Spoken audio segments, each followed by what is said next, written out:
रजनी जी, किस तरह से कोरोना की फाइट में आप योगदान दे रहे हैं, किस तरह से आपके वार्ड में कोरोना से लड़ाई चल रही है? आपके कर्मचारी हैं, हम देखते हैं कि दिन रात लगे रहते हैं, कोई समय की परवाह नहीं करते, और आप भी स्वयं इतनी मेहनत करते हैं, तो क्या क्या चल रहा है इस समय बताएंगे जरा?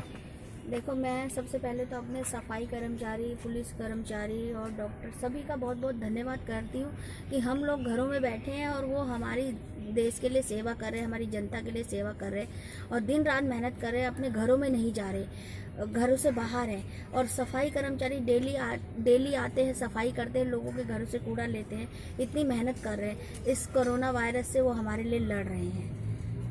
तो हम जो है अभी हम ये काढ़ा बना रहे हैं, ये जो आयुर्वेदिक दवाई है, ये पहले हमने जो अपने पुलिसकर्मी हैं उनको दिया है। हमारा 10 दिन का ये टारगेट है कि पहले जगह जगह सारे पुलिस अधिकारियों को सबको ये मिले। उसके बाद फिर हमारे सफाई कर्मचारी हैं, उनको हम ये लोग पहले काढ़ा देंगे, क्योंकि ये लोग हमारे लिए काम कर रहे हैं। एक बहुत बड़ी समस्या आई सैनिटाइजर की, तो आपने पूरे वार्ड में कितने बार सैनिटाइजर अभी तक हो चुका है? जब से ये लॉकडाउन हुआ है 22 मार्च से, तब से हमारा ये सैनिटाइज़र पूरे वार्ड में हम रोज़ डेली होता है। रोज़ डेली हर एक गली में, हर एक घर में, बाहर गेटों पे डेली हमारा मलेरिया डिपार्टमेंट जाता है और डेली पूरे अशोकनगर वार्ड को सैनिटाइज़ करता है। और बड़ी बड़ी गाड़ियाँ जो एमसीडी के बड़े बड़े ट्रक है वो भी आते हैं। डेली पूरा वार्ड, पूरी दिल्ली में मतलब कि सैनिटाइज़र चल रहा है। लेकिन आम आदमी पार्टी कह रही है कि जापानी मशीनें मंगाई हैं, उनके द्वारा हम सैनिटाइजर करवा रहे हैं, कोरोना का इससे सफाया होगा। तो मशीनें किस तरह से काम कर रही हैं, आई कभी आपके वार्ड में? देखो, हम केजरीवाल जी का तो काम है झूठ बोलना, क्योंकि वो हमेशा झूठ बोलते हैं और अभी भी उन्हें शर्म नहीं आ रही कि ऐसी महामारी में जनता मर रही है, लोग रो रहे हैं और वो अपने झूठ के खिलाफ बोले जा रहे हैं। उन्होंने सिर्फ झूठ बोला है। हमने आज तक उनकी कोई मशीनें नहीं देखी, यहाँ तक कि जो गरीब लोगों को राशन मिलना था वो भी नहीं मिल पा रहा है।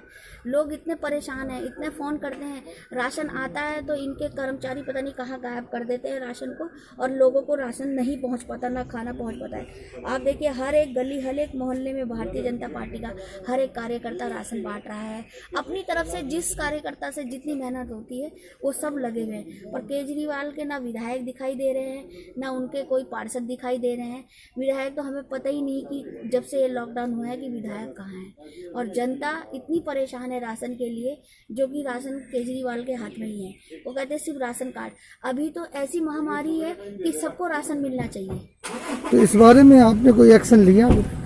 हमने कंप्लेंट करी है। जो उनके विधायक है वो तो फ़ोन ही अपना बंद करे बैठे हैं, बोला भी है और पर कोई एक्शन नहीं। अभी मैं आपको एक यही बात बताती हूँ कि हमारे जो अशोकनगर बी ब्लॉक में कोरोना पॉजिटिव निकला, उनकी जो मदर थी वो तो खैर शुगर पेशेंट थी, तो उनकी डेथ हो गई थी। तो मैं आज ये आपके चैनल के माध्यम से मैं यही बताऊँगी कि वो जो फिर उनके जो घर में 3 थे, उनकी बेटी और उनके हस्बैंड और उनका बेटा, उनका तीनों का टेस्ट हुआ, जिसमें से बेटा जो है नेगेटिव निकला और बेटी और उसके फादर जो है पॉजिटिव निकले।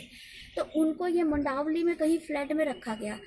वो लड़की इतना रो रही थी, उसने हमको वीडियो वहाँ से बना के भेजा कि यहाँ हमें खाना नहीं मिल रहा, दवाई नहीं मिल रही। उसे 4 दिन से उस कमरे में बंद करके रखा था, पर उन लोगों ने दवाई नहीं दी। चौथे दिन जब वो बोल रही है कि मुझे डॉक्टर भेजो, मुझे बुखार है, मेरे पैर में दर्द है, इन्होंने कोई सुनवाई नहीं करी। कच्चा उनको खाना भेजा जा रहा है, जिससे 70 साल के उसके पापा शुगर पेशेंट, बीपी पेशेंट, उनके वहाँ ज़्यादा तबीयत ख़राब हो गई। वो लड़की कह रही जब हमें मरना ही है तो फिर हमारे घर से क्यों लेके आए, आप हमें हमारे घर में ही छोड़ते, यहाँ भी तुमने मरने के लिए छोड़ दिए।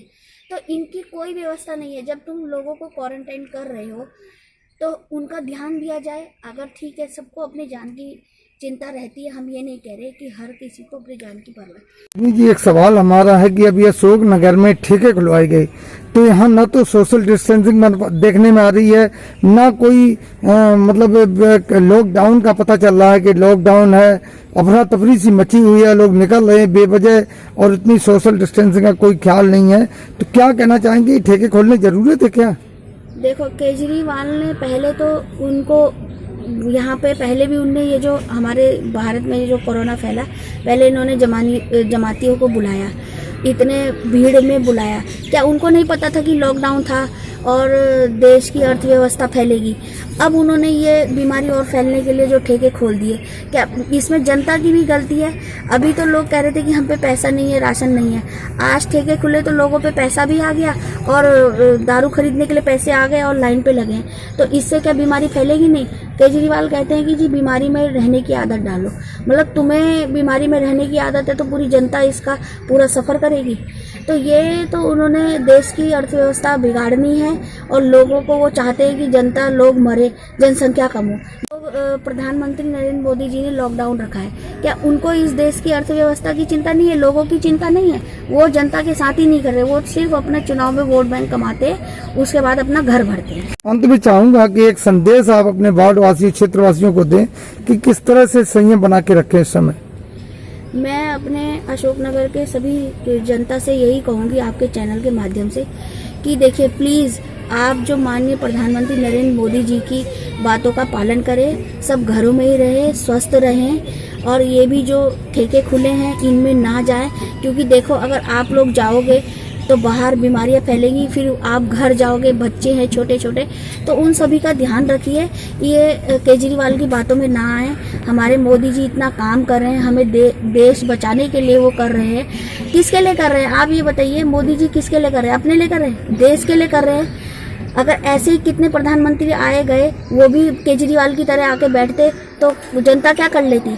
आज देखो भरपूर मात्रा में लोगों को राशन मिल रहा है, सब्जी मिल रही है, कोई महंगाई नहीं है। इसने केजरीवाल ने 2 दिन में आते ही डीजल पेट्रोल महंगे कर दिए। इससे क्या होगा?